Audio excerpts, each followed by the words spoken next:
नमस्कार, जय Hind, happy new year आप सभी को। साथियों, ये हमारी पहली वीडियो है इस साल की। उम्मीद करता हूँ आप सभी लोगों को ये अच्छी लगेगी और इसमें एक बहुत ही रोचक जानकारी जो कि आपको करंट अफेयर की दृष्टि से भी और ये हमेशा के लिए एक याद करने का यादगार जो है कि बन जाएगा, जो कि आपको ज़रूरी होगा याद करना। चलिए इस बात पर चर्चा करते हैं और देखते हैं कि क्या न्यूज़ है। तो साथियों, चीन जो है ब्रह्मपुत्र नदी पर दुनिया का सबसे बड़ा बांध बनाने जा रहा है। तो इससे भारत और बांग्लादेश की क्या चिंता है, इस विषय पर भी चर्चा करेंगे। बाकी सारी चीज़ों को आपको अच्छे से समझाने का प्रयास करेंगे। साथियों, चीन ने ब्रह्मपुत्र नदी पर दुनिया का सबसे बड़ा जल विद्युतीय बांध यानी कि जो पानी से बिजली बनाने वाला बांध होता है उसके योजना निर्माण को मंजूरी दे दी है। तिब्बत में भारतीय सीमा के करीब बनने वाला यह बांध, जिसकी लागत करीबन 137 बिलियन डॉलर होगी, इसकी बताई जा रही है। यह दुनिया का सबसे बड़ा आधारभूत संरचना परियोजना होगा।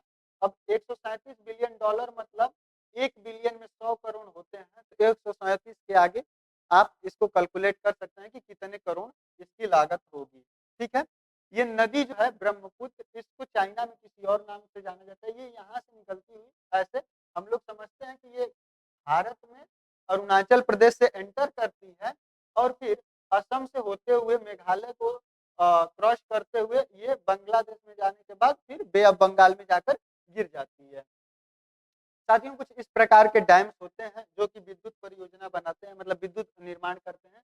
और इस डैम की विशेषता क्या है, तो ये तिब्बत के पठार के पूर्वी किनारे में यारलुंग जांगबो, ये यारलुंग जांगबो नदी, चाइना में ब्रह्मपुत्र नदी को यारलुंग जांगबो के नाम से जाना जाता है। इस पर बनाया जा रहा है। इसकी उत्पादन क्षमता जो होगी वो वार्षिक 300 अरब किलोवाट घंटा बिजली उत्पादन क्षमता इसकी होगी। साथियों, यह वर्तमान में विश्व के सबसे बड़े थ्री गॉर्जियस डैम जो कि चाइना के पास ही है, उसका जो क्षमता है वो करीब 2 अरब किलोवाट घंटा है। उसकी क्षमता से 3 गुना अधिक क्षमता वाला होगा। ठीक है साथियों, इसके खर्च और निर्माण की लागत आपको बताई जा चुकी है। ये अगर चाइना के युआन में देखा जाए तो 2 बिलियन युआन जो कि इसका खर्च का लागत होगा। साथियों, पर्यावरण और विस्थापन में इसका प्रभाव पड़ेगा, क्योंकि अगर वहां पे डैम बनेगा तो वहां के जो लोग होंगे वहां से कुछ दूर करना पड़ेगा कि अगर कोई दुर्घटना होती है तो उनको विस्थापित करना पड़े ताकि जान माल का नुकसान न हो।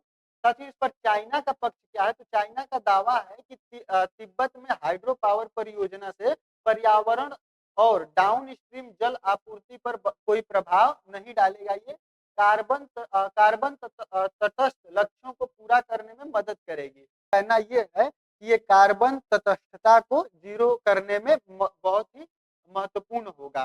साथियों, ये इंजीनियरिंग उद्योग और रोजगार का सृजन को बढ़ावा देगी। ये चाइना का पक्ष है अपना। अब आगे बात करें तो भारत और बांग्लादेश की इसमें चिंता क्या है, तो जो नदी का प्रवाह पर प्रभाव पड़ेगा। अब ये डैम बना के पानी को रोक लेगा, उसके बाद ये इसके अनुसार चलेगा। जब इसका इच्छा होगा तब ये मान लीजिए फ्लो खोल देता है तो हमारे यहाँ बाढ़ की स्थिति भी आ सकती है। तो इससे इसका प्रभाव पड़ेगा। ये जो ब्रह्मपुत्र नदी भारत यहाँ पर लिखा हुआ है कि यारलुंग जांगबो नदी जो भारत में ब्रह्मपुत्र बनकर अरुणाचल प्रदेश से असम होते हुए बांग्लादेश में बहती है।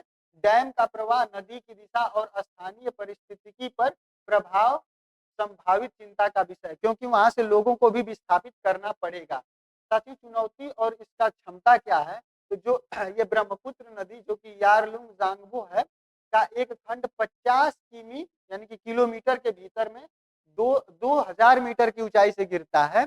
ये इसका तकनीक रूप में जितने ऊपर से गिरेगा तो उसमें ऊर्जा ज्यादा जो है कि बनेगी, यानी कि इलेक्ट्रिसिटी ज्यादा पैदा होगी। तो इसलिए ये इसका बेनिफिट भी है, लेकिन यहाँ पे निर्माण करने में इसमें दिक्कत भी ये पैदा करेगा, क्योंकि इतनी ऊंचाई से पानी गिर रहा है, इसको कंट्रोल करने में ये दिक्कत पैदा कर सकता है। साथियों, भारत चीन सीमा विवाद समझते हैं कि आखिर इसको भारत से दिक्कत क्या है या फिर भारत को इससे दिक्कत क्या है। तो साथियों, भारत चीन की सीमा लगभग 3488 किलोमीटर लंबी ये सीमा है, लेकिन यह पूरी तरह स्पष्ट रूप से चिन्हित नहीं है। कई हिस्सों में दोनों देशों के बीच सहसहमति आधारित वास्तविक नियंत्रण रेखा, जिसको कि एलएसी के नाम से जाना जाता है, नहीं है। एलएसी का गठन 1962 में भारत चीन युद्ध के बाद बनी, जो कि भारतीय और चीनी नियंत्रण वाले क्षेत्रों को अलग करती है। साथियों, भारत के अनुसार एलएसी की लंबाई 3,488 किलोमीटर है, वहीं चीन के अनुसार यह केवल 2,000 किलोमीटर ही है। अब इसको हम आपको मैप के माध्यम से भी समझाने का प्रयास करते हैं। ये जो रेड कलर से दिखाया जा रहा है, ये विवादित क्षेत्र है, यानी कि जहां पर भारत और चाइना के बीच में विवाद है। चाइना कहता है कि ये जो आप यहाँ पर देख रहे हैं, जिसको अक्साई चीन का ये हिस्सा जो है, ये अक्साई चीन कहा जाता है। भारत जो मानता है वो इस मैकमोहन लाइन को, जो मैकमोहन रेखा है, इसको मानने को कहता है, लेकिन जो चाइना है ये इस चीज को नहीं मानने के लिए तैयार होता है। साथियों, अगर चाइना और भारत की सीमा में जहां पर विवाद है, इसको 3 भागों में बांटकर देखा जाए, जो पश्चिमी क्षेत्र जो लद्दाख का है, यहाँ पर विवाद है जॉनसन रेखा का, जो कि 1860 में ब्रिटिश द्वारा प्रस्तावित थी, यानी कि 1860 में ब्रिटिश द्वारा प्रस्तावित थी, जो अक्साई चीन को जम्मू कश्मीर का हिस्सा बताती है, और चाइना है वो कहता है कि अक्साई चीन उनका हिस्सा है, यानी कि वो इस रेखा को, जो कि 1860 में ब्रिटिशों द्वारा प्रस्तावित थी, इसको मानने से इनकार करती है। चीन मैकडोनाल्ड रेखा 1890 को मान्यता देता है, जो कि अक्साई चीन को उसके अधिकार क्षेत्र में मानती है। वहीं अगर दूसरा जो मध्य क्षेत्र है, उत्तराखंड और हिमाचल प्रदेश का, यह क्षेत्र ज्यादा विवाद वाला नहीं है। यहाँ पर दोनों देशों ने नक्शे का आदान प्रदान किया है और सीमा पर आम सहमति है, यानी कि यहाँ पर उतना विवाद नहीं है। विवाद होता है लेकिन ये उतना विवाद नहीं होता है यहाँ पे। अब जो मेन है वो पूर्वी क्षेत्र है, जो कि अरुणाचल प्रदेश और सिक्किम का हिस्सा है। तो जो विवाद है वो मैकमोहन रेखा है, 1914 में शिमला समझौता पर जो हुआ था, उसके हिसाब से, जिससे ब्रिटिश भारत, तिब्बत और चीन के प्रतिनिधियों ने तय किया था। चीन इसे नहीं मानता है और पूरे अरुणाचल प्रदेश को अपना हिस्सा बताता है, यानी कि तिब्बत का हिस्सा बताता है, जिसके हिसाब से ये उसका हिस्सा है। आप अगर इसको देखना चाहें मैप के माध्यम से, तो आप यहाँ पर देख सकते हैं, जो वो कहता है कि जो ये अरुणाचल प्रदेश है, ये तिब्बत का ही हिस्सा है, और वो इस मैकमोहन लाइन को जो है कि मानने से इनकार करता है। तो ये चाइना का अपना है, जिस पर आज भी विवाद होता रहता है, और ये बीच बीच में इस पर विवाद करके हम लोगों को डिस्टर्ब करता रहता है, भारतीय सेना को डिस्टर्ब करता रहता है। साथियों, ये जो बांध बन रहा है, ये धरती पर बोझ बन रहा है। क्यों बन रहा है? इसके लिए आप लोग इसका पहला ही उदाहरण देख सकते हैं। जो पहले इसके पास थ्री गॉर्जियस डैम था, वो ही पृथ्वी की स्पीड को स्लो किया था। आइए इसको हम आपको अच्छे से समझाएं।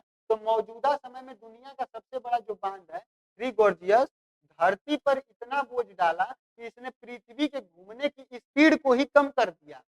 थ्री गॉर्जियस डैम से 2.3 किलोमीटर लंबा है, 115 मीटर चौड़ा है और 185 मीटर ऊंचा यह डैम है। दुनिया का सबसे बड़ा पन बिजली बांध है, जो कि चीन के हुबेई प्रांत में यांगजी नदी पर बना हुआ है। यह दुनिया का तीसरी सबसे लंबी नदी है। इससे 88.2 बिलियन किलोवाट ऊर्जा पैदा होती है। लेकिन अब चीन जो नया हाइड्रो पावर से 300 बिलियन किलोवाट की ऊर्जा पैदा होगी, जो ये नया बना रहा है, उससे 300 बिलियन किलोवाट की ऊर्जा जो है कि पैदा होगी। तो अगर वीडियो पसंद आई है तो और भी दोस्तों के साथ शेयर करके इस जानकारी को और लोगों तक साझा करिए। और एक छोटा सा रिक्वेस्ट है, अगर आप चैनल पर नए हैं तो हमें प्रोत्साहित करने के लिए, एक ऊर्जा देने के लिए इस चैनल को सब्सक्राइब अवश्य करें और अपने दोस्तों के साथ शेयर करें। इसका कोई चार्ज नहीं लगता है, बल्कि हमें इससे एक प्रोत्साहन मिलता है। साथियों, उम्मीद करता हूँ वीडियो पसंद आई होगी। मिलते हैं अगले वीडियो में एक नए टॉपिक के साथ। तब तक के लिए जय हिंद, जय भारत।